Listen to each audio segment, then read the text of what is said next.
আমার মনে হয় মানুষের নিজের কাছে যদি কন্ট্রোল থাকতো, কোনো কিছু কন্ট্রোল করা, তাহলে হয়তো মানুষ সময়কে কন্ট্রোল করার ট্রাই করতো।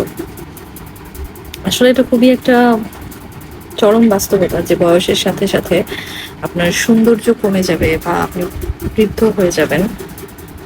আপনার চেহারার যে গ্লো, যে একটা মানে ইয়াং এজের যে একটা গ্রেস থাকে, সেটা আস্তে আস্তে চলে যাবে। সো এই জিনিসটাকে একসেপ্ট করে নেওয়াটা আসলে অনেক কঠিন একটা বিষয় অনেকের জন্য হয়ে যায়।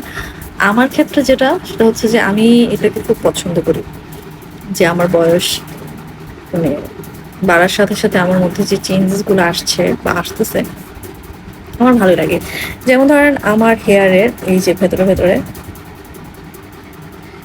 প্রচুর হেয়ার আমার সাদা হয়ে গেছে, মানে চুল পেকে গেছে। এটা এখন অনেকেই তখন দেখে আমাকে বলে যে জেনেটিক্যালি হয়তো বা এরকম হচ্ছে অনেকে। হ্যাঁ, এটা হয়, মানে এটা হতে পারে, বাট আমার মনে হয় যে হ্যাঁ, আমার তো বয়স হচ্ছে, তো বয়সের সাথে সাথে চুল পাকতেছে। আমার কেন জানি না ভালোই লাগে। আমার হাজব্যান্ড, আমার আম্মু, ওদের কাছে গিয়ে যখন আমি বসি তখন ওরা আমার চুলগুলো টেনে টেনে উঠানোর ট্রাই করে। তো আমি সবসময় মানা করি যে আমার চুলগুলো উঠাও না, সাদা চুলগুলো আমার ভালো লাগে, থাকুক। তো আসলে বাড়ন্ত বয়সের পরন্ত যে একটা সৌন্দর্য, এটাকে এনজয় করা দরকার আমার মনে হয়। যদি আপনি এটা নিয়ে সবসময় চিন্তা করেন যে ইস, আমি আমার প্রাইম টাইমে কত কিউট ছিলাম, কত সুন্দর ছিলাম, বয়স বাড়তেছে, আমার চেহারা নষ্ট হয়ে যাচ্ছে, আমি বৃদ্ধ হয়ে যাচ্ছি, কেমন হয়ে যাচ্ছে, মানুষ আমাকে আর পছন্দ করছে না, এটা চিন্তা করতে করতে দেখবেন যে আপনার জীবনের সুন্দর সময়গুলো শেষ হয়ে গেছে। বয়স তো হবেই। আমার ফ্রেন্ড সার্কেলের মধ্যে অনেকেই মারা গেছে বিভিন্ন অ্যাক্সিডেন্টে, বিভিন্ন রোগে। তারা আমার ফ্রেন্ডস ছিল। ইভেন আমি যখন অনার্সে ফার্স্ট ইয়ারে, তখনও আমার একটা বান্ধবী মারা গেছে। তো আমার খুব খারাপ লাগছে, আমি কয়েকদিন রাতে ঘুমাইতে পারি নাই। ওর ফেসটা আমার চোখের সামনে চলে আসতো।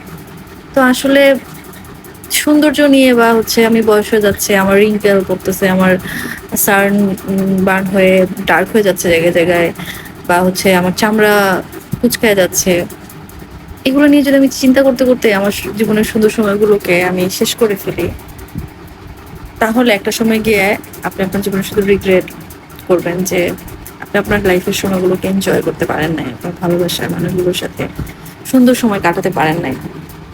কেননা এন্ড অফ দ্য ডে আমরা বৃদ্ধ হয়ে যাব, আমরা মরে যাব। সো এই মৃত্যু আপনার লাইফে যে কোনো সময় চলে আসতে পারে। সো ওইটা নিয়ে এত প্যানিক না হয়ে, এত চিন্তা না করে এনজয় ইয়োর টাইম। আর অবশ্যই নিজের চেহারা সুন্দর রাখার জন্য অনেক কিছুই করা যেতে পারে, অনেক কিছু ইউজ করা যেতে পারে, অনেক টাইপের নিয়ম কানুন মেনে চলা যেতে পারে, সেটা আমরা করতেই পারি। অ্যান্ড সেটা করে আমরা নিজেদেরকে সুন্দর রাখতে পারি। আমার ভিডিওস দেখে আমার রিলেটিভসরা অনেকেই আমাকে বলে যে আমি এরকম ভিডিওস কেন বানাই, আমি কেন বলি, বয়স নিয়ে কথা বলি। তো আমার মনে হয় যে বয়স বাড়তেছে এটা বলা আসলে লজ্জার কোনো কিছু না। বাড়তেছে তো কি হয়েছে?